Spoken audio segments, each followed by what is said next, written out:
धीरजदादा सांबरे इथे उपस्थित आहेत। जिजाऊ संघटना गेली 17 वर्ष जी निस्वार्थपणे सेवा करत आहे। आज जर बघितलं गेलं कोकणाच्या 5ही जिल्ह्यांमध्ये जिजाऊ सामाजिक शैक्षणिक संस्था, आरोग्य असेल, महिला सक्षमीकरण, कला क्रीडा संघटन या क्षेत्रांवर जिजाऊ संस्था कार्यरत आहे।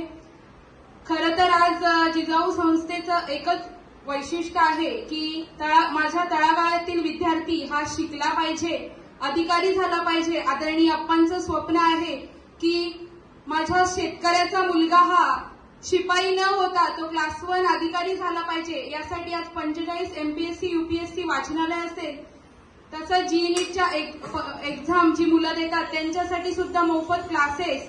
आज जर बघितलं गेलं तर झडपोली हे छोटंसं 200 वस्तीचं गाव असणारं आज इथे मोफत 2000 विद्यार्थी शिक्षण घेत आहेत। तसंच आरोग्याच्या बाबतीत सांगायचं झालं तर झडपोली येथे आपलं 130 बेडेड हॉस्पिटल आहे की दाढीच्या दुखण्यापासून तर कॅन्सर पर्यंत आजारांवर उपचार तिथे मोफत केले जातात। आणि आसनगाव येथे सुद्धा आपलं हॉस्पिटल आहे।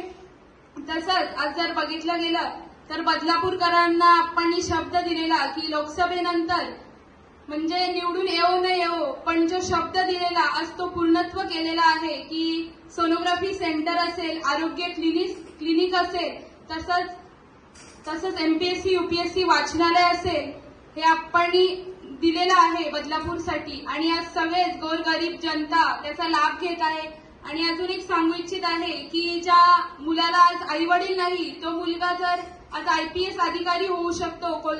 कोल्हापूरवरून आलेले स्वप्नील माने हा विद्यार्थी आहे की जो IPS MPSC UPSC देऊन जी सिव्हिल सर्व्हिस परीक्षा असते ती त्यांनी क्रॅक केलेली आहे।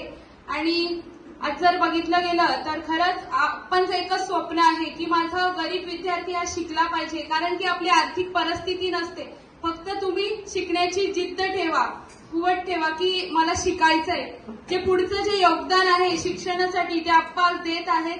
आज जर बघितलं गेलं तर कचऱ्याच्या ढिगाऱ्यावर जी मुलगी म्हणजे तिचं पण स्वप्न काहीतरी असेल पण परिस्थिती तशी नव्हती, तर आज ती हॉटेल मॅनेजमेंट करून पुढे ती बाहेर देशामध्ये जॉबला आहे। खरोखर खूप तुम्ही जर बघितलं गेलं YouTube असेल, इन्स्टा असेल, फेसबुक असेल, त्याच्यावर तुम्हाला जिजाऊची सगळी माहिती मिळेल।